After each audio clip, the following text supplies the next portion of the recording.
Hi hello friends friends బా ఇక్కడ చూడండి నోరు ఊరించే ఫ్రూట్స్ అయితే ఉన్నాయి.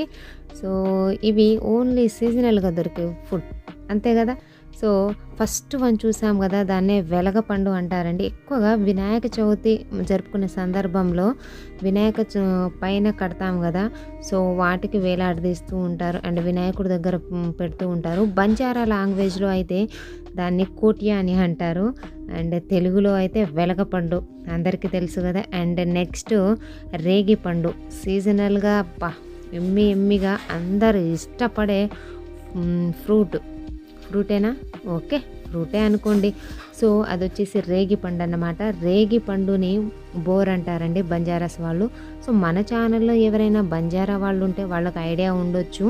సో ఫ్రెండ్స్ అండ్ పక్కన తీగలు అంటారు.